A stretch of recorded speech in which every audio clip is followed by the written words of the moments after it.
ఈరోజు దేవుని వాక్యము, దేవుడు మనతోటి మాట్లాడాలనుకున్న వాక్యము ఏంటంటే భయపడకుము అనే మాటని దేవుడు ఇచ్చాడు. అయితే మనమందరము కూడా ప్రతి విషయంలో భయపడతా ఉంటాం. చాలా విషయాల్లో మన హృదయాలలో భయం ఉండదా? ప్రతి మనిషి విషయంలో ఏదో ఒక చింత, ఏదో ఒక భయము, ఏదో ఒక గీలి, ఏదో ఒక ఆలోచన సాతాను మన జీవితాల్లోకి తీసుకొని రావటం వలన మన లోపలికి కలవరం వచ్చింది. అయితే దేవుడు చెప్తున్న మాట ఏంటంటే భయపడకుడి. బైబిల్లో అనేక సార్లు దేవుడు తన ఆత్మచేత రాయించిన మాటలు, దేవుడే స్వయంగా చెప్పిన మాటలు అనేకమైనవి ఏంటంటే భయపడకుడి అని చెప్పాడు. అయితే ఎప్పుడైనా మన జీవితాల్లో భయం ఎందుకు వచ్చిందంటే దేవుడు మన జీవితంలో అద్భుతం చేయలేడేమో అని అనుకున్నప్పుడు, అవిశ్వాసం వచ్చినప్పుడే భయం వచ్చింది. దేవుని మీద పరిపూర్ణమైన నమ్మకం లేనప్పుడే భయం వచ్చింది. అయితే మనం చాలాసార్లు ఏం చేస్తామంటే దేవుని మీద నమ్మకం తీసివేసుకుంటాం. కానీ దేవుడు చెప్తున్న మాట ఏంటంటే భయపడకుడి అనే మాట మనతోటి చెప్పినప్పుడు ఆ మాటను మనము నమ్మాలి. ఇక్కడ చూడండి, లూకాసు వార్త 12వ అధ్యాయము 7వ వచనం. మీ తల వెంట్రుకలు అన్నీయు లెక్కించబడి ఉన్నవి, భయపడకుడి, మీరు అనేకమైన పిచ్చుకల కంటే శ్రేష్ఠులు కారా. ఫస్ట్ మన తల వెంట్రుకలన్నీ లెక్కించున్నాడు కాబట్టి ఏమంటున్నాడు? భయపడొద్దు అని చెబుతున్నాడు. కానీ మన జీవితంలో చాలా భయాలు ఉంటాయి. లోకములో భయము ఖచ్చితంగా సాతాను సంబంధించిన వ్యక్తుల రూపంలో నుంచి మన జీవితంలోకి భయాన్ని తీసుకొని వస్తాడు. ఎలాంటి భయం అంటే అది వాళ్ళు వేసే ఏమంటారంటే మాటలు అనే బాణాల వలన చాలాసార్లు భయాలు వస్తాయి. వాళ్ళు చేసే క్రియల వలన కొన్నిసార్లు భయాలు వస్తాయి. వాళ్ళ యొక్క ప్రవర్తన వలన కొన్నిసార్లు భయాలు వస్తాయి. కానీ దేవుడు మనతో చెప్తున్న మాట ఏంటంటే భయపడకుడి. ఎందుకనంటే చాలాసార్లు మన జీవితంలో కలవరంతో నింపబడి ఉంటాం. ఏదో తెలియని దిగులు, ఏదో తెలియని వేదన, ఎక్కడో ఏదో ఒక కొరత. ఆ కొరత ఏంటో తెలియదు కానీ ఏదో తెలియని ఒక ఆందోళన. ఈ కొంచెము మేలు జరిగితే బాగుండేది, ఈ కొంచెం బాగుంటే బాగుండేది అని ఏదో తెలియని కొరతతోటి మనుషులు నింపబడి ఉంటారు. అయితే దేవుడు అంటున్నాడు మీరు భయపడకుడి అని చెప్తున్నాడు. చాలామంది చెప్పే మాట ఏంటంటే బైబిల్లో 365 సార్లు భయపడవద్దని రాస్తుంది. 365 రోజులకు సరిపడా ప్రతిరోజు కూడా దేవుడు భయపడవద్దనే చెబుతున్నాడు అని అనేక మంది దేవుని బిడ్డలు చెప్తూ ఉంటారు. అయితే ఇక్కడ ప్రకటన గ్రంథం 2వ అధ్యాయం 9వ వచనం. నీ శ్రమను దరిద్రతను నేను ఎరుగుదును, అయినను నీవు ధనవంతుడవే. ఏమన్నాడంట? నీ శ్రమను నీ దరిద్రతను నేను ఎరుగుదును. ఇందాకేమో నీ తల వెంట్రుకలు లెక్కించబడ్డాయి అన్నాడు. ఇప్పుడేమో నీవు ఎంత దరిద్రతలో ఉన్నావో, ఎంత శ్రమలో ఉన్నావో దేవుడికి తెలుసంట. చాలాసార్లు మనం అనుకుంటాము మన యొక్క శ్రమ, మన యొక్క దరిద్రత దేవునికి తెలియదేమో అని అనుకుంటాం. కానీ నీ శ్రమను నీ దరిద్రతను నేను ఎరుగుదును అని ఏమన్నాడు? అయినను నీవు ధనవంతుడవే, అయినా కానీ నీవు ధనవంతుడవే. ఎలా ధనవంతుడు అవుతావు? ఒక పక్క శ్రమ ఉంది, ఒక పక్క దరిద్రం ఉంది. దరిద్రం ఉన్నవాడు ధనవంతుడు ఎలా అవుతాడు చెప్పండి? ఎలా అవుతాడు ధనవంతుడు? విశ్వాసము వలన ధనవంతులు అవుతారు, భాగ్యవంతులు అవుతారు. నిజమైన ధనవంతులు ఎవరంటే దేవుని యందు విశ్వాసం వచ్చిన వాళ్ళు. అందుకే ఒక ఉపమానాన్ని చెబుతా దేవుడు అంటాడు, దేవుని ఎడల ధనవంతులు కాక ఏమన్నాడు? ఈ లోకములో ధనవంతులు అయిన వారు ఇలాగే ఉంటారని చెబుతాడు. దేవుని ఎడల ధనవంతులు కావాలి. దేవుని ఎడల ధనవంతులు కాకపోతే మనము ఏమవుతాం? దరిద్రులు అవుతాం. కానీ నిజమైన దరిద్రత ఏంటంటే దేవుని యందల విశ్వాసం కోల్పోవటం, దేవుని యందల నమ్మకం కోల్పోవటం. కానీ దేవుడికి తెలుసు అంట, మన శ్రమ తెలుసు, మన దరిద్రత తెలుసు. కానీ దేవుడు మనల్ని ఎలా చూస్తున్నాడంటే ధనవంతుడవే దేవుడు అసలు మనల్ని చూసే విధానం ఎప్పుడూ వేరుగా ఉండిద్ది. ఏమంటున్నారు? అబ్రహాము పిల్లలు లేని వ్యక్తిని చూసి ఏమంటున్నాడంటే, ఇసుక రేణువు వలె సంతానాన్ని ఇస్తాను అని చెబుతాడు. నీ వలన భూలోక వంశాలన్నీ ఆశీర్వదించబడతాయి అంటాడు. భయస్సును చూసి పరాక్రమం కలిగిన బలాఢ్యుడా అంటాడు. దేవుడు ఎప్పుడూ కూడా మన యొక్క పరిస్థితులను చూసి మాట్లాడటం. దేవుడు ఏమంటున్నాడంటే, నీ శ్రమ నీ దరిద్రత నాకు తెలుసు కానీ నీవు ధనవంతుడివే అంటున్నాడు. దేవుడు ధనవంతుడివే అని మనతోటి మాట్లాడుతూ ఏమన్నాడంటే, తర్వాత చూడండి, తాము యూదులమని చెప్పుకొనుచు యూదులు కాక, ఇక్కడ రెండు మాటలు, యూదులమని చెప్పుకొనుచు యూదులు కాక. యూదులు అంటే ఎవరు? దేవుని వాక్యమును గ్రహించి ఆత్మ సంబంధమైన సున్నతి కలిగిన వారిని ఏమంటారంటే యూదులు అంటారు. దేవుని యొక్క ఏర్పాటు చేయబడిన జనులు అని వాళ్ళకి పేరు. అయితే యూదులమని చెప్పుకొనుచు యూదులు కాక అంటే రెండు మాటలు ఉన్నాయి. వాళ్ళ మాటలలో యూదులు కానీ దేవుని దృష్టిలో యూదులు కారు. వారి జీవితాల్లో దరిద్రులు కానీ దేవుని దృష్టిలో దరిద్రులు కారు. చూడండి అసలు ఎంత వ్యత్యాసం ఉందో. దేవుని దృష్టిలో దరిద్రులుగా లేరు, వాళ్ళ దృష్టిలో యూదులుగా ఉన్నవాళ్ళు దేవుని దృష్టిలో యూదులుగా లేరు. వాళ్ళు ఎవరయ్యా అంటే సాతాను సమాజపు వారు అంటున్నాడు. సాతాను సమాజపు వారి వలన నీకు కలుగు దూషణ నేను ఎరుగుదును. దేవుని బిడ్డలు కాని వారికి ఉండే లక్షణం ఏంటంట, దేవుని బిడ్డలుగా తమను తాము పోర్ట్రేట్ చేసుకుంటూ ఏం చేస్తారు? దూషణ చేస్తారు. దేవుని బిడ్డలుగా దూషణ చేస్తారు. అవునా కదా? ఎక్కువ మంది దేవుని బిడ్డలు దూషించే వాళ్ళు ఎవరయ్యా అంటే, ఎవరు దూషిస్తారు? ఆ పాస్టర్ ఏంది అలా ఉన్నాడు, ఈ పాస్టర్ ఏంది ఇలా ఉన్నాడు, ఏమంటారు? ఆ వ్యక్తి ఏంది ఇలా ఉన్నాడు, అతను చెప్పే వాక్యం ఏంటి, అతని యొక్క జీవితం ఏంటి, ఇవన్నీ ఎవరు మాట్లాడతారు? ఎక్కువగా దేవుని బిడ్డలమని చెప్పుకొనుచు సాతాను సమాజపు వారికి అదే పని ఉండేది. ఏంటంట? దూషణ మాటలు వారికి ఉంటాయి. అయితే దేవుడు చెప్తున్న మాట ఇక్కడ చూడండి, దూషణ నేను ఎరుగుదును. మనుషులు కొన్నిసార్లు దూషిస్తారు, కానీ నీవు పొందబో శ్రమలకు భయపడకము. చాలాసార్లు మనం భయపడతా ఉంటాం. ఏ విషయాల్లో భయపడతామంటే శ్రమల విషయాలలో భయపడతా ఉంటాం. కానీ దేవుడు అంటున్నాడు భయపడొద్దు అని దేవుడు చెప్తున్నాడు. ఎందుకనంటే మన జీవితంలో శ్రమ వచ్చినప్పుడు, దరిద్రత వచ్చినప్పుడు, దూషణ మాటలు కలిగినప్పుడు మనం భయపడతా ఉంటాం. భయపడమా? కొంతమంది ఏం చేస్తారంటే, పలానా వాళ్ళు నన్ను ఇలా అన్నారు అని చెప్పి కొంతమంది సూసైడ్ చేసుకునే వాళ్ళు కూడా ఉంటారు.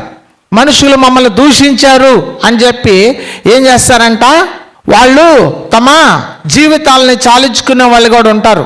కానీ దేవుడు చెప్తున్న మాట ఏంటంటే, వారి దూషణ మాటలు భయపడొద్దు, నీవు పొందబోతున్న శ్రమల విషయాల్లో భయపడొద్దు అని దేవుడు చెప్తున్నాడు. చాలాసార్లు మన హృదయాలలో భయము భయము భయము భయము శ్రమ విషయంలో భయం ఉండుద్ది.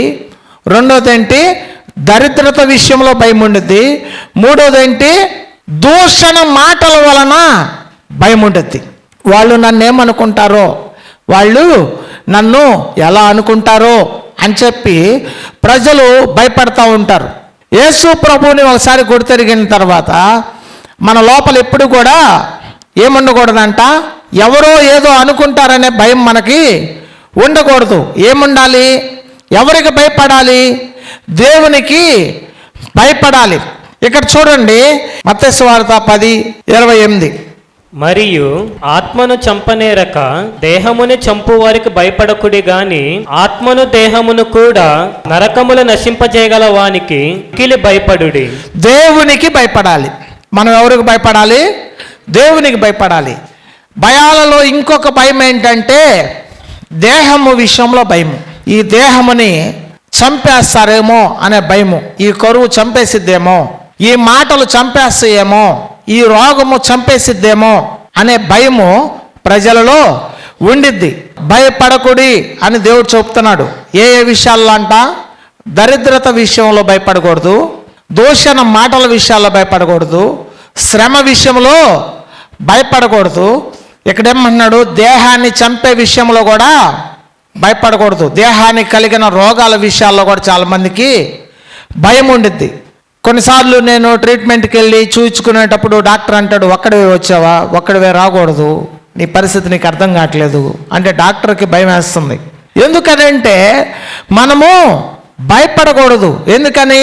ఆత్మను చంపువానికి భయపడాలి కానీ శరీరాన్ని చంపువానికి భయపడకూడదు. శరీరాన్ని చంపడానికి అనేక రకాలైన శ్రమలు, రోగాలు, వ్యాధులు సాతాను తీసుకొచ్చినప్పుడు దాని విషయంలో మనము భయపడకూడదు. సాతాను సమాజపు వారు కలిగించే దూషణ మాటలకు మనము భయపడకూడదు అని దేవుడు చెబుతున్నాడు. సాతాను సమాజం అంటది. సాతాను సమాజం దూషణ మాటలు అన్నప్పుడు మనము భయపడకూడదు. దేవునికి స్తోత్రం అని చెప్పి మనము సంతోషంగా ముందుకెళ్ళాలి. ఎందుకనంటే మనం ఎప్పుడైతే భయపడిపోతామో అప్పుడు ఏం జరిగిద్దంట, సాతాను మనల్ని చిక్కించుకోవడానికి ప్రయత్నిస్తాడు. సాతాను మనల్ని పట్టుకోవడానికి ప్రయత్నిస్తాడు. ఎందుకనంటే యోబు అంటాడు, నేనేమి దేనికి భయపెడుతునో అదే నా మీదకి వచ్చాను. నువ్వు ఏ విషయంలో భయపడతావో ఆ విషయంలో వచ్చింది. కాబట్టి నువ్వు భయపడకూడదు, శ్రమ విషయంలో, దరిద్రత విషయంలో. అలాగే మనకి ఇంకొక విషయం ఉండేది, అవమానాలు ఎక్కువగా ఎదుర్కొంటాం. అవమానాలు ఇక్కడ చూడండి, లూకాసు వార్త 1:30, లూకాసు వార్త 1:30. మరియా, భయపడకుము, దేవుని వలన నీవు కృప పొందితివి. ఇదిగో నీవు గర్భము ధరించి కుమారుని కని ఆయనకు యేసు అని పేరు పెట్టుదువు. ఓకే, దేవునిని మనము మన హృదయంలో జన్మించేటప్పుడు మనకి కొన్నిసార్లు ఏమొచ్చిద్దంట, అవమానము వచ్చిద్ది. ఇక్కడ మరియమ్మ గురించి చెప్తూ దేవుని దూత, మెసెంజర్ ఏమంటున్నారంటే భయపడొద్దు. ఎందుకు భయపడొద్దు? భయపడాల్సిన అంశం ఏంటి అంటే, వివాహం కాకుండానే నీవు గర్భవతివి అవుతున్నావని మనుషులు చాలా నిన్ను దూషిస్తారు. అంటే ఇప్పుడు మనం అలా చేయమనా? కాదు, అది దేవుని వల్ల కలిగిన విషయం వేరు, మనం మన స్వకీయమైన క్రియ వల్ల కలిగిన విషయం వేరు. అయితే ఇక్కడ ఏమన్నాడంటే, అవమానాలు, నిందల విషయంలో భయపడొద్దు అని చెబుతున్నాడు. ఒకవేళ నీకు ఎటువంటి పాపానికి ఎటువంటి సంబంధం లేని విషయంలో కొన్నిసార్లు నీవు అవమానపడతా ఉంటే, కొన్నిసార్లు నువ్వు నిందించబడతా ఉంటే నీవు భయపడకూడదు. ఎందుకని? దేవుని వలన నువ్వు కృప పొందావని తెలుసుకోవాలి. యేసు ప్రభువు నిమిత్తం నిన్ను మీదకి నిందలు వచ్చినప్పుడు నీవు ధన్యుడువని, ధన్యురాలువని నిన్ను నీవు ఎంచుకోవాలి. ఒకవేళ చెడ్డ జీవితం జీవించి కొన్నిసార్లు దేవుని నిమిత్తం నిందపడ్డానని చాలామంది అనుకుంటే అది పొరపాటు. కొంతమంది దేవుని నిమిత్తం యథార్థంగా జీవించి ఒకవేళ అవమానాలు వారి జీవితంలోకి వస్తుంటే నీవు భయపడొద్దు. కొన్నిసార్లు లేనిపోయిన నిందలు నీ మీదకి వస్తుంటే నీవు భయపడాల్సిన అవసరం లేదు. చాలాసార్లు భయం కలిగించే విధమైన అవమానాలు నీ జీవితంలోకి సాతాను తీసుకొని వస్తాడు. కలవరం కలిగించే అవమానాలను దేవుడు తీసుకొని వస్తాడు. ఎందుకనంటే నీవు నిలబడతావా లేదా అని. కానీ నువ్వు నిలబడితే దేవుడు నీ జీవితంలో అవమానాన్ని ఘనతగా మారుస్తాడు. క్రీస్తుని అంగీకరించిన తొలి దినాల్లో చాలాసార్లు చాలామంది ఎలా ఉంటారంటే చాలా అవమానాలు ఎదుర్కొనే పరిస్థితి వచ్చింది. అప్పటి వరకు మందు తాగే వాళ్ళని ఎవరు కదిలించరు, లోకంలో తిరిగే వాళ్ళని ఎవరు కదిలించరు. కానీ దేవుణ్ణి తెలుసుకున్న ప్రతి వ్యక్తి గైడెన్స్ ఇచ్చే వ్యక్తే కాదా? యేసు ప్రభువుని తెలుసుకున్న వ్యక్తికి గైడెన్స్ ఇచ్చేవాళ్లే. యేసు ప్రభువుని తెలియని వారికి ఇవ్వండి అంటే యేసు ప్రభువుని వారికి తెలియని వారికి మేము ఇవ్వం. తెలుసుకున్న వారికే ఇంకా ఎక్కువ షార్ప్ చేస్తాం వాళ్ళని మేము. ఎందుకనంటే మాకు దేవుడు నశించిపోయే ఆత్మల విషయం చెప్పలేదు కానీ రక్షించబడిన విషయం గురించే చెప్పాడు అని చెప్పి వక్రమైన జీవితాన్ని జీవించే వాళ్ళు చాలామంది ఉంటారు. దేవుడు చెప్తుంది ఏంది? నశించిన దాన్ని వెదికి రక్షించుటకు మనుష్య కుమారుడు లోకమునకు వచ్చెను అని చెబుతూ ఏమంటున్నాడంటే, అనేకుల్ని శిష్యులుగా చేయండి, దేవుణ్ణి నామం ఎరగని వారి దగ్గరికి వెళ్ళి దేవుణ్ణి సువార్త ప్రకటించండి అని చెప్తే ఎవరి దగ్గరకు వచ్చి చెబుతారంటే యేసు ప్రభువుని తెలుసుకున్న వాళ్ళ దగ్గరకు వచ్చి చెప్తారు. అట్లాంటి విషయాల్లో మనము భయపడకూడదు. ఎందుకని? నీవు లోకంలో ఉన్నప్పుడు ఎవరు నీకు చెప్పరు, కానీ దేవుని దగ్గరకు వచ్చినప్పుడు నీకు దూషించే వాళ్ళు అనేకులుగా ఉంటారు. కానీ నువ్వు ఆ విషయంలో కూడా భయపడకూడదు. ఇక్కడ చూడండి, 1 పేతురు 3:14. మీరొకవేళ నీతి నిమిత్తము శ్రమపడినను మీరు ధన్యులే. వారి బెదిరింపునకు భయపడకుడి, కలవరపడకుడి. కొంతమంది బెదిరింపులకి భయపడకూడదు, కలవరపడకూడదు. నీతి నిమిత్తం కొన్నిసార్లు బెదిరిస్తుంటే భయపడకూడదు. దేవుని విషయంలో చాలామంది ఏమంటారు, అన్నా మేము చాలా నిందలు పడుతున్నామన్నా అంటారు. వారి బెదిరింపులకు మీరు భయపడకూడదు, కలవరపడకూడదు. చాలామంది చాలా రకాలుగా బెదిరించేవారుగా ఉంటారు.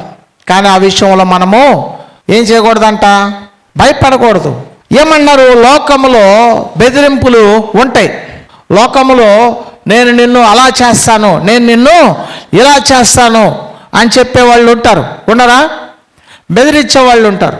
కానీ మనము నీతి నిమిత్తం దేవుని విషయంలో భయపడాల్సిన అవసరము లేదు. నేను మొన్న చెప్పాను కదా, మనకి 4 దిక్కులు కాదు కానీ ఎన్ని దిక్కులు ఉన్నాయి? మనకి 5 దిక్కులు ఉన్నాయి. అందరికీ 4 దిక్కులు ఉంటే మనకి ఎన్ని దిక్కులు ఉన్నాయి? 5 దిక్కులు ఉన్నాయి. మన శుక్రవారం చెప్పాను నేను. యెహోషాపాతు ఏమని చేశాడు? నీవే మాకు దిక్కు అని ప్రార్థన చేశాడు. నేను చెప్పాను అన్నమాట. ఒక ఊరికి ఒక చిన్న పాస్టర్ గారు దేవుని పిలుపు మేరకు సేవకి వెళ్ళాడు. అతను ఒక చిన్న స్థలం తీసుకొని తనకు వచ్చిన కానుకలు అన్నీ కలిపి ఆ మందిరాన్ని కడతా ఉన్నాడు, ఆత్మల రక్షణ విషయం. అయితే అక్కడ ఉన్న ప్రెసిడెంట్ ఏం చేస్తున్నాడంటే, అతను తెచ్చుకున్న ఇటుక రాళ్ళన్నీ తీసుకొని వెళ్ళిపోతున్నాడు. అతను తెచ్చిన ఇసుక అంతా తీసుకెళ్ళిపోతున్నాడు. తను ఒక పెద్ద డూప్లెక్స్ బిల్డింగ్ లాంటిది కట్టుకుంటా ఉన్నాడు. ఒకరోజు ఆ పాస్టర్ గారు వచ్చి చెప్పాడు, అయ్యా ప్రెసిడెంట్ గారు, మీరు ఇలా చేయటం కరెక్ట్ కాదు. ఎందుకనంటే నేను ఎంతో శ్రమతో కష్టంతో కడుతున్నాను, దీనిని నువ్వు దోచుకోవటం కరెక్ట్ కాదు అంటే ఆ ప్రెసిడెంట్ గారు ఏమన్నాడంటే, నీకు దిక్కున్న చోట చెప్పుకో, ఈ ఊరికి నేను ప్రెసిడెంట్ని, నీకు దిక్కున్న చోట చెప్పుకో అంటే దేవుని సన్నిధికి వెళ్ళి అతను ప్రార్థన చేసి, అయ్యా అతని ఈ ఊరు మొత్తానికి నాయకుడు, అతనికి అందరు సపోర్ట్గా ఉంటారు, నీవే నాకు దిక్కు అని ప్రార్థన చేసినప్పుడు ఒకరోజు కారు మేఘాలు పట్టి ఒక గొప్ప వర్షం వచ్చింది. ఒక గొప్ప పిడుగు అతను కట్టే ఇంటి మీద పడింది. ఆ మిద్దె నడిమికి చీలింది. చీలిన తర్వాత అతను వచ్చి ఆ పాస్టర్ గారితో అంటున్నాడు, అయ్యా నేను పొరపాటు చేశాను, నీ చర్చి మొత్తం నేనే కట్టిస్తాను అని చెప్పి ఆ మందిరం మొత్తం అతనే కట్టించాడంట. ఎందుకనంటే దేవుడే మనకి దిక్కు. మన జీవితంలో వచ్చే ప్రతి సమస్యల విషయంలో భయపడాల్సిన అవసరం లేదు, కానీ మనకి దేవుడే దిక్కు అని మనము తెలుసుకోవాలి. చాలామంది మనల్ని బెదిరిస్తూ ఉంటారు, చాలామంది మనల్ని ఇచ్చేస్తా ఉన్నప్పుడు అటువంటి విషయాల్లో మనము భయపడాల్సిన అవసరం లేదు. చాలాసార్లు మనం ఏమైపోతామంట, మనుషుల మాటలకు మనము కలవరం చెందుతాం. ఎందుకనంటే వారి ఉద్దేశము భయపెట్టాలి, వారి ఉద్దేశము కలవరపెట్టాలి అని. కానీ దేవుని వైపు చూసి, దేవుని దిక్కు వైపు మనం చూస్తే దేవుని యొక్క వెలుగు మన మీదకి వచ్చింది. ఆయన వైపు వారు చూడగా వారి ముఖములకు వెలుగు కలిగెను, వారి ముఖములెన్నడూ లజ్జించకపోయెను. దేవుని వైపు మనం చూస్తే మన ముఖముల మీద వెలుగు పడిద్ది. అప్పుడు ఆ ముఖాలకు ఎప్పుడు కూడా ఇంకా అవమానం అనేది దేవుడు రానివ్వడు. కాబట్టి మనము దేవుడే దిక్కు అని మనం దేవుని వైపు చూడాలి. ఇంకొక విషయము, లూకా సువార్త 10వ అధ్యాయము 19వ వచనం. ఇదిగో పాములను తేళ్లను త్రొక్కుటకును శత్రువు బలమంతటి మీదను మీకు అధికారం అనుగ్రహించి ఉన్నాను, ఏదియు మీకెంత మాత్రమును హాని చేయదు. కొన్నిసార్లు మనకు భయం వచ్చింది. సాతాను ఒకసారి ఏదైనా కీడు చేస్తాడేమో, దుష్టుడు మనకి ఏదైనా చీకటి సంబంధించిన క్రియలు ఏమైనా జరుగుతాయేమో అని చాలామంది భయపడుతూ ఉంటారు. కొంతమంది ఏం చేస్తారు, ఫోన్ చేసి ప్రార్థన చేయించుకొని ఫస్ట్ అడిగే క్వశ్చన్, ఏమైనా చీకటి పట్టిందా, ఏమన్నా దురాత్మ పట్టిందా? ఎందుకు అంత భయపడుతున్నారు? బైబిల్లో దేవుడు చెప్తున్న మాట, ఏది మీకు ఎంత మాత్రము హాని చేయదు, శత్రు బలమంతటి మీద నేను మీకు అధికారము ఇచ్చాను. చాలామందికి చీకటి అంటే భయము, దుష్టుని యొక్క క్రియలంటే భయము. దాని కింద రాస్తున్న మాట ఏంటంటే, అన్నిటి మీద దేవుడు అధికారం ఇచ్చాడు, ఏది నీకు ఎంత మాత్రం హాని చేయదు. కానీ ఇంకొక మాట ఏంటంటే, నీ పేరు పరలోకంలో రాయబడిందని సంతోషించాలి. నువ్వు భయపడమని చెప్పట్లేదు, కానీ దేవుడు ఏం చేయమంటున్నాడు, సంతోషించాలి. నా పేరు పరలోక రాజ్యంలో రాయబడి ఉంది అని మనం ఏం చేయాలంట, ఈ లోకంలో ఎవరైనా కానీ మన పేరుని తీసేయాలనుకోవచ్చు, కానీ జీవ గ్రంథములో దేవుని సన్నిధిలో రాయబడిన పేరుని ఎవరు కూడా తీసేయగలుగుతారా? ఎవరు కూడా తీసివేయలేరు. అందుకే అన్నాడు, దురాత్మలు మీకు భయపడుతున్నాయి అని కాదు, కానీ పరలోకంలో మీ పేర్లు రాయబడినవని సంతోషించండి అని దేవుని వాక్యము సెలవిస్తుంది. మనము భయపడాల్సిన అవసరం లేదు. ఏదో కీడు జరిగిద్ది, ఏదో దురాత్మ ఆవరించిద్ది, ఏదో చీకటి ఆవరించిద్ది అనే భయము వలన నిజంగానే ఆవరించిద్ది. ఎందుకనంటే వాటి మీద దేవుడు నీకు అధికారం ఇచ్చాడు. బైబిల్లో రాస్తున్న మాట ఏంటంటే, ఏది నీకెంత మాత్రమో హాని చెయ్యదు. చాలామంది నీడను చూసి భయపడేవారు ఉంటారు, చీకటిని చూసి భయపడేవారు ఉంటారు. కానీ దేవుడు వెలుగున్న చోట అది చిన్న ఏమన్నారు క్యాండిల్ లైట్ అయినా సరే దట్టమైన చీకటిని పారదోలగలిగింది, కానీ దట్టమైన చీకటి వెలుగుని ఆపలేదు. అలాగే నీ లోపల ఉన్న దేవుని ఆత్మని చీకటి ఎప్పుడు కూడా ముట్టుకోలేదు. ఎందుకనంటే దేవుడు చెప్తున్నాడు, శత్రు బలమంతటి మీద నేను మీకు అధికారం ఇచ్చాను, ఏది మీకు ఎంత మాత్రమో హాని చేయదు అని చెప్తున్నాడు. కాబట్టి మనము చీకటి క్రియల విషయంలో భయపడకూడదు. ఎందుకని? నీవంటే వాళ్ళకి భయాన్ని దేవుడు పుట్టిస్తాడు, కానీ నీవు భయపడాల్సిన అవసరం లేదు. అందుకే దేవుడు చెబుతున్నాడు, భయపడకము. అవమానాలకు నువ్వు భయపడవద్దు, దరిద్రానికి నువ్వు భయపడవద్దు, చెడ్డ మాటలు దూషణ మాటలకు నీవు భయపడవద్దు, బెదిరింపులకు నువ్వు భయపడవద్దు, రోగాల విషయంలో నీవు భయపడవద్దు. ఎందుకనంటే దేవుడు చెబుతున్నాడు, సాతాను క్రియల విషయంలో నీవు భయపడవద్దు. ఎందుకంటే దేవుడు భయపడవద్దు అని దేవుడు అనేక సార్లు చెబుతున్నాడు. బైబిల్లో చెప్పడానికి సమయం సరిపోదు, కానీ చాలా విషయాల్లో చాలా రిఫరెన్సులు చూపిస్తూ మనం మాట్లాడుకోవచ్చు. ఎందుకంటే దేవుడు భయపడొద్దు అని దేవుడు చెప్తున్నాడు. లూకాసు వార్త 2వ అధ్యాయము 10వ వచనం. అయితే ఆ దూత, భయపడకుడి, ఇదిగో ప్రజలందరికీ కలుగబోవు మహా సంతోషకరమైన సువార్తమానము నేను మీకు తెలియజేయుచున్నాను. దావీదు పట్టణమందు నేడు రక్షకుడు మీ కొరకు పుట్టి ఉన్నాడు. యేసు ప్రభువారు ఎవరంట? రక్షకుడు. కాబట్టి నువ్వు భయపడకుడి, దావీదు పట్టణమందు నేడు రక్షకుడు పుట్టి ఉన్నాడని చెబుతున్నాడు. ఎందుకు భయపడకూడదు అంటే, మనకున్న ధైర్యం ఏంటి అంటే, మన కొరకు రక్షకుడిగా యేసు ప్రభువారు ఉన్నాడు. కాబట్టి భయపడొద్దు అని దేవుని వాక్యము సెలవిస్తుంది. దేవుని దూత వచ్చి గొర్రెల కాపరులతో చెబుతుంది, భయపడొద్దు. ఎందుకంటే ప్రజలందరికీ కలిగే సంతోషకరమైన వార్త ఏంటంటే, రక్షకుడు పుట్టాడు. సంతోషించాలి. మనమందరం ఏం చేయాలి? సంతోషించాలి, ఆనందించాలి. దేవుడు మా ఆత్మలను రక్షించగలడు, మా జీవితాలను రక్షించగలడు. ఎందుకనంటే రక్షకుడు భూమి మీదకి వచ్చి ఆయన మన కొరకు చనిపోయి తిరిగి లేచాడు కనుక, ఆయన మరణమును జయించాడు కనుక మనం ఏ విషయంలో కూడా భయపడాల్సిన అవసరం లేదు అని తెలుసుకోవాలి. దేవుని దూత చెబుతున్న మాట ఏంటంటే, భయపడొద్దు. ఎందుకంటే రక్షకుడు ఉన్నాడు. మనకు ధైర్యం ఏంటంటే, రక్షకుడు పుట్టి ఉన్నాడు కాబట్టి మనం భయపడాల్సిన అవసరం లేదు. ఇక్కడ చూడండి, నిర్గమాకాండం 14:13. అందుకు మోషే, భయపడకుడి, యెహోవా మీకు నేడు కలుగజేయు రక్షణను మీరు ఊరక నిలుచుండి చూడుడి. మీరు నేడు చూచిన ఐగుప్తీయులను ఇక మీదట మరి ఎన్నడూను చూడరు. ఓకే, భయపడకుడి. దేవుడు కలగజేసే రక్షణ ఎలా చూడాలంట? మనము ఊరకనే నిలుచుండి చూడాలి. దేవుడు చేసే రక్షణ, దేవుడు మనకిచ్చిన రక్షణ ఎలాంటిది? మనం కష్టపడి సంపాదించుకున్నదా? మన ఆత్మలకిచ్చిన రక్షణ కష్టపడి సంపాదించుకున్నది కాదు. ఊరకనే దేవుడు మనకు ఉచితంగా రక్షణ ఇచ్చాడు. కాబట్టి అయ్యో నేను ఈ పాపములో నుంచి బయటకు రాలేనేమో, నేను ఈ శాపంలో నుంచి బయటకు రాలేనేమో, నేను ఈ యొక్క బలహీనతలో నుంచి నువ్వు బయటకు రాలేనేమో అని నీవు అనుకుంటున్నావేమో, దేవుని వాక్యం సెలవిస్తుంది, దేవుని యందు విశ్వాసం ఉంచి నువ్వు భయపడకుండా దేవుని యందు నమ్మికుంచి ఉండు. ఊరకనే నిలబడి ఉంటే నీ జీవితంలో ఉన్న ఐగుప్తు సంబంధించిన ప్రతి చీకటిని దేవుడు మరెన్నడూ నీ జీవితంలో కనపడకుండా తీసివేస్తాడు. వాక్యం సెలవిస్తుంది, యెహోవా దయచే రక్షణ ఊరకనే నిలుచుండి చూడాలి.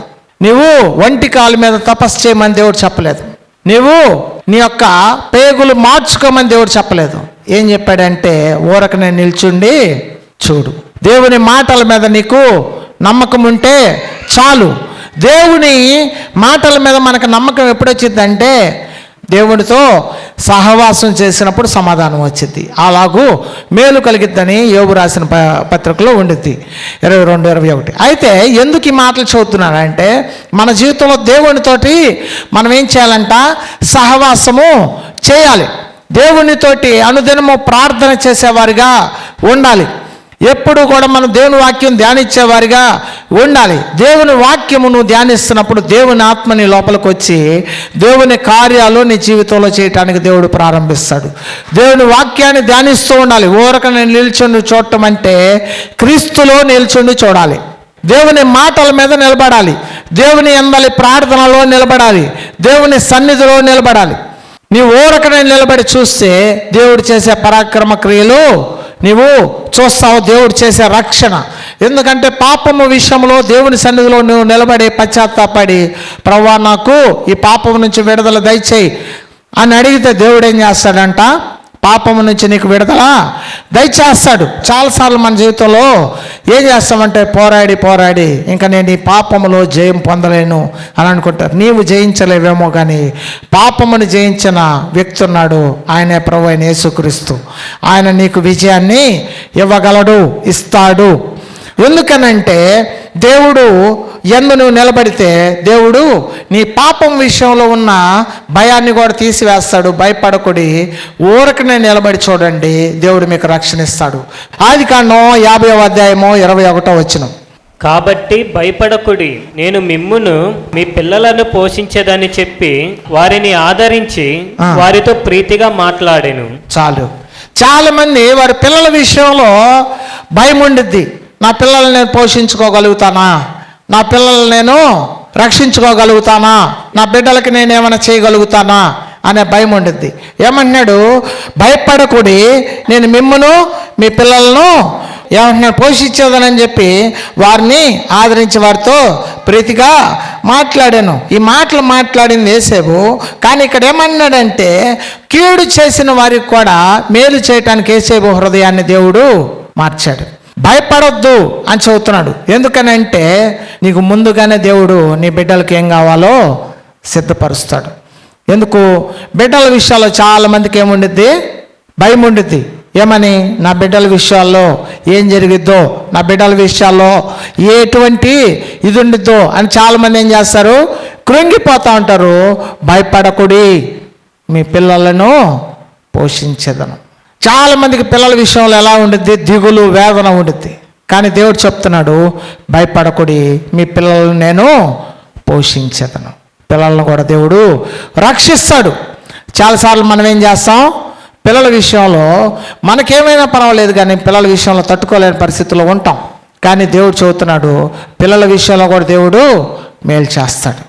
ఎప్పుడు అంటే నువ్వు దేవుని సన్నిధిలో నిలబడి దేవుని వాక్యానికి నువ్వు లోబడి ఎప్పుడైతే దేవునికి నిన్ను నువ్వు సబ్మిట్ చేసుకుంటావో అప్పుడు దేవుడు నీలో ఉన్న ప్రతి భయాన్ని పారదోలి నీకు అన్ని విషయాల్లో మేలు చేస్తాడు. ఇక్కడ చూడండి, లోకాసువార్త 12:32. చిన్న మంద భయపడకుడి, మీకు రాజ్యము అనుగ్రహించుటకు మీ తండ్రికి ఇష్టమై ఉన్నది.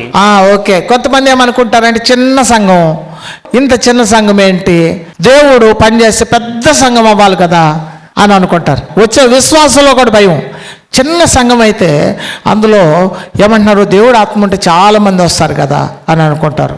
అలాగంటే ఒక కొత్త సినిమా రిలీజ్ అయితే శ్రీనివాసాలకి వెళ్ళే దారి అసలు పనిచేయదు అంటే అక్కడ ఎవరున్నట్టు అక్కడ శ్రీనివాసాలకి వెళ్ళే దారి పనిచేసిద్దా, ఖాళీ ఉండిద్దా?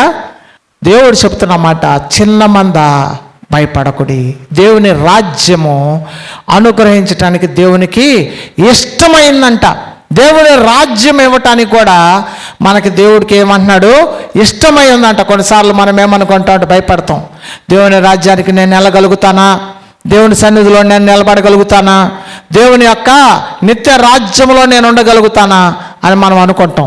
చిన్న మందిరం కదా, చిన్న సంఘం కదా, ఇందులో దేవుని ఆత్మ పనిచేస్తుందా అని అనుకుంటాం. బైబిల్లో చదువుతున్నాడు దేవుడు, చిన్న మంద భయపడకుడి. చిన్న మంద విషయంలో కూడా దేవుడు చెబుతున్నాడు, భయపడొద్దు. ఈ రోజుల్లో ఎలా తయారయ్యారంటే ప్రజలు ఎక్కువ మంది ఉంటే దేవుడు ఆత్మ ఉన్నట్టే అని అనుకుంటారు. అట్లా ఏమనుకోవట్లేదు. యేసు ప్రభు ఒక్క ఆత్మ కోసం కూడా వెళ్ళి సమరయ స్త్రీని కాపాడాడు. చాలామంది ఏమనుకుంటారంటే జనాలను చూసి అంచనా వేసుకుంటారు, జనాలను చూసి క్యాలిక్యులేట్ చేసుకుంటారు. వీళ్ళకి ఏం తెలియదు, ఆయన కానీ ఏం తెలుసు, జనాలను చూసి భక్తిని అంచనా వేసే జనాలు చాలామంది ఉంటారు. జనాలు చూసుకొని పాస్టర్ గారి భక్తి తక్కువేమో అని అనుకుంటారు. పాస్టర్ గారి భక్తి తక్కువేమో కానీ పాస్టర్ గారిని పిలిచిన దేవుని శక్తి మాత్రం తక్కువ కాదు. ఎందుకంటే మనల్ని పిలిచిన వాడు నమ్మదగిన వాడు. కాబట్టి చాలాసార్లు మనం ఏం చేస్తామంటే లోక సంబంధమైన మాటల్లో పడిపోయి ఏం చేస్తారంటే చాలామంది కృంగిపోతూ ఉంటారు. చిన్న సంఘం కదా, మేమేమన్నా చేయగలుగుతామా అని అనుకుంటారు. చిన్న మందిరం కదా మనది, అతి కొద్ది మంది ఉన్నారు కదా, ఇందులో మనం ఏమన్నా చేయగలుగుతామా అని చాలామంది అనుకుంటారు. కానీ చిన్న దేశమే ఇజ్రాయెల్, కానీ దేవుని ఆత్మ ఉండటం వల్ల ఇజ్రాయెల్ దేశం అంటే ప్రపంచ దేశాలకి ఏంటి భయము. ఎందుకని? దేవుని ఆత్మ మనకి ఎంతమంది అనేది కాదు, కానీ దేవునికి ఎంత మనం లోబడి ఉన్నామనే దాంతో దేవుడు మనతోటి నిలబడి ఉంటాడు అని మనము తెలుసుకోవాలి. చాలాసార్లు మనం ఏం చేస్తాం, అతి కొద్ది మందిమే కదా అని మనం అనుకుంటాం. కానీ దేవుని వాక్యం సెలవిస్తుంది, ఏమన్నాడు, చిన్న మంద భయపడకుడి, దేవుని రాజ్యం అనుగ్రహించుట తండ్రికి ఇష్టమై ఉంది. దేవుని రాజ్యంలోకి మనం వెళ్ళగలుగుతామని కూడా చాలామంది భయపడుతూ ఉంటారు. దేవుని రాజ్యం ఇవ్వటానికి కూడా దేవునికి ఇష్టమై ఉందని వాక్యము సెలవిస్తుంది. అలాగే లూకా సువార్త 5వ అధ్యాయం 10వ వచనం, అలాగున సీమోనుతో కూడా పాలివారైన జెబెదయి కుమారులకు యాకోబును యోహానును విస్మయముందిరి. అందుకు యేసు, భయపడకుము, ఇప్పటి నుండి నీవు మనుషులను పట్టువాడవై ఉండువని సీమోనుతో చెప్పాను. ఎందుకనంటే అక్కడ భయపడొద్దు అని ఎందుకు చెప్పాడంటే, అంతకుముందు అతని దగ్గర వ్యాపారం సరిగా లేదు. అతని చేపలు పట్టడం అతని వృత్తి, కానీ అతని వ్యాపారం సరిగా లేదు, అతని వృత్తి సరిగా లేదు, అతని జీవనాధారం సరిగా లేదు. అయితే ఒకవేళ నువ్వు చేస్తున్న పనిలో నీకు మేలు కలగకపోతే నువ్వు భయపడొద్దు. నీ వ్యాపారంలో అభివృద్ధి చెందకపోతే నువ్వు భయపడొద్దు. నువ్వు చేస్తున్న ఉద్యోగంలో తగినంత జీతం నీకు రాకపోతే భయపడొద్దు. ఎందుకనంటే దేవుడు ఎప్పుడైతే నీ జీవితం అనే ధోనిలోకి వస్తాడో 2 పడవలు నిండునంతగా అతనికి చేపలు పడ్డాయంట. పడటమే కాకుండా అతను ఏమన్నాడంటే, నీవు ఆత్మలు పట్టేవాడిగా కూడా చేస్తానని చెప్పాడు. నీవు వ్యాపారం చేయటమే కాదు కానీ, ఉద్యోగం చేయటమే కాదు కానీ, నీవు పని చేయటమే కాదు కానీ, దేవుని ఆత్మలు పట్టే వ్యక్తిగా కూడా దేవుడు నేను చేస్తాడు. భయపడొద్దు అంటున్నాడు. ఒకవేళ నేను వ్యాపారమే చేయలేకపోతున్నాను, ఉద్యోగమే చేయలేకపోతున్నాను అని నువ్వు అనుకుంటే ఏం చేయగలవంట, నీవు వ్యాపారంలో దీవించబడగలుగుతావు, ఉద్యోగంలో దీవించబడగలుగుతావు, అట్లాగే ఆత్మలు కూడా నువ్వు పట్టగలుగుతావు. ఎందుకంటే దేవుడు నీ యందు పెట్టుకున్న ప్రణాళిక అది. చాలామంది ఏమనుకుంటారంటే, మేము వ్యాపారంలో, వృత్తిలో, చేస్తున్న పనుల్లో మేము చాలా ఆర్థిక ఇబ్బందుల్లో ఉన్నాము అంటే, ఒకవేళ యేసు ప్రభు వారు చెబుతున్న మాట ఏంటంటే, భయపడొద్దు, నీ దోణెల నిండుగా దేవుడు చేపలని నింపబోతున్నాడు. అక్కడ అతను వేసుకొని వచ్చింది ఒక దోణి, అతని దోణె, అతను ఇంకొక దూరం ఉన్న వారికి సంజలు చేసిరి అని రాసి ఉంటుంది. సైగలు చేసి పిలిచి దూరంగా ఉన్న ఇంకొక పడవను తెచ్చి దాని నిండుగా అది మునుగునంతగా చేపలు పడ్డాయి అంట. నీవే కాదు, ఇంకొకరికి పని ఇచ్చే అంతగా దేవుడు నిన్ను దీవిస్తాడు. నీకు పని ఉండటమే కాదు, ఇంకొకరికి పని ఇచ్చే అంతగా దేవుడు నిన్ను దీవిస్తాడు. ఎందుకనంటే దేవుడు చెప్తున్నాడు, భయపడొద్దు. దేవుడు చెబుతున్న మాట ఏంటి, భయపడొద్దు. చాలామంది అంటారు, పని సరిపోవట్లేదన్నా భయపడొద్దు, ఆర్థిక ఇబ్బందులు వస్తున్నాయి భయపడొద్దు. దేవుని యందు నువ్వు విశ్వాసం ఉంచు. ఆయన యందు విశ్వసించిన వాడు ఎన్నడూ సిగ్గుపడడు అని వాక్యం సెలవిస్తుంది. ఎందుకనంటే ఇందాక మనం చెప్పాం, నీ శ్రమని నీ దరిద్రతని నేను ఎరుగుదును, ఆయనను భయపడొద్దు. ఎందుకనంటే మనం అనేక విషయాలు దేవుడు మనతోటి మాట్లాడాడు. దూషణ మాటలకు భయపడొద్దు, శ్రమకు భయపడొద్దు, దరిద్రకు భయపడొద్దు, బెదిరింపులకి భయపడొద్దు, రోగముల విషయాల్లో భయపడొద్దు, ఆర్థిక విషయాల్లో భయపడొద్దు, పిల్లల విషయాల్లో భయపడొద్దు, ఏమంటున్నాడు, శత్రువుల విషయాల్లో భయపడొద్దు, శరీర సంబంధమైన విషయాల్లో భయపడొద్దు, అలాగే దుష్టుడైన సాతాను విషయంలో భయపడొద్దు. అనేక విషయాల్లో దేవుడు చెప్తున్న మాట, భయపడొద్దు, భయపడొద్దు, భయపడొద్దు. ఎందుకనంటే దావీదు పట్టణమందు నేడు మీ కొరకు రక్షకుడు పుట్టి ఉన్నాడు. కాబట్టి ఇదే ప్రజలందరికీ కలగబోవు సంతోషకరమైన సువర్తమానము. దేవుడు నిన్ను సంతోషంతో నింపాలనుకుంటున్నాడు. నీ లోపల ఉన్న భయాన్ని పారదోలాలనుకుంటున్నాడు. నీ లోపల ఉన్న దుష్టుని యొక్క క్రియలను పారదోలాలనుకుంటున్నాడు. నిన్ను ఆశీర్వదింపజేయాలనుకుంటున్నాడు. రాత్రి విజ్ఞాపన కూడికలో కూర్చొని నేను ప్రార్థన చేస్తున్నప్పుడు దేవుడు రేపు ఉదయం ఏం చెప్పాలి ప్రభు అని దేవుడు ప్రార్థన చేస్తున్నప్పుడు దేవుడు నాకు ఇచ్చిన ప్రేరేపణ, భయపడకము. కాబట్టి ఈరోజు నీవు ఏ విషయంలో భయపడుతున్నావో ఆ విషయంలో దేవుడు నజరేయుడైన యేసుక్రీస్తు నామములో నీకు విడుదల కలగజేయబోతున్నాడు. నువ్వు ఏ విషయంలో నీ హృదయంలో భయం ఉందో ఈ రోజు నుంచి ఆ భయాలన్నీ నీ జీవితంలో యేసు నామములో తొలగిపోవును గాక. యేసు నామములో విశ్వాసములో ధైర్యం కలిగిన వారుగా ఉందురుగాక. చివరిగా ఒక మాట చూద్దాం. రోమీయులకు రాసిన పత్రిక 8:15. ఏలయనగా మరలా భయపడుటకు మీరు దాస్యపు ఆత్మను పొందలేదు గాని దత్తపుత్ర ఆత్మను పొందితిరి. ఆ ఆత్మ కలిగిన వారమై మనము అబ్బా తండ్రి అని మొరపెట్టుచున్నాము. ఓకే, చాలు. ఇక్కడ ఏమంటున్నాడంటే మరలా ఇక్కడ నువ్వు వాక్యం చెప్పినంతసేపు ధైర్యంగా ఉన్నానన్నా, వాక్యం చెప్పినంతసేపు నాకు మంచి విశ్వాసం వచ్చింది, ఇక నేను భయపడకూడదని తీర్మానం తీసుకున్నాను. కానీ బయటికి వెళ్ళిన తర్వాత నాకు మళ్ళీ భయము వచ్చింది అంటే దేవుడు చెబుతున్న మాట ఏంటంట, మరలా భయపడటానికి దేవుడు నీకు దాస్యపాత్మని, నీ లోపల దేవుని ఆత్మను కూడా పెట్టాడు. ఏమంటున్నాడు? మరలా భయపడుటకు మీరు దాస్యపాత్మను పొందలేదు కానీ దత్తపుత్రాత్మను పొంది ఉన్నారు. ఎందుకనంటే మీరు ఇక్కడ ఉన్నప్పుడే దేవుని వాక్యం మీ హృదయాల్లో తీసుకోవాలి. తీసుకుంటే మీ జీవితాల్లోకి ఏమొచ్చిందంట, దేవుని ఆత్మ రావటం వల్ల ధైర్యం వచ్చింది. ఏమన్నాడు? భయపడుటకు దాస్యపాత్మని వల్ల దత్తపుత్రాత్మని ఇచ్చాడు. దేవుని కుమారుడిగా నువ్వు పిలువబడతావు కాబట్టి నీ లోపల దేవుని ఆత్మ ఉంది. భయపడుటకు మీకు దాస్యపాత్మ లేదు కానీ దేవుని ఆత్మ ఉంది. కాబట్టి నువ్వు ఏ విషయాల్లో భయపడుతున్నావో నువ్వు దేవునికి మొర పెడితే దేవుడు అన్ని విషయాల్లో నిన్ను భయపడకుండా దేవుడు నీకు సమాధానమును దయచేస్తాడు. Thank you. God bless you.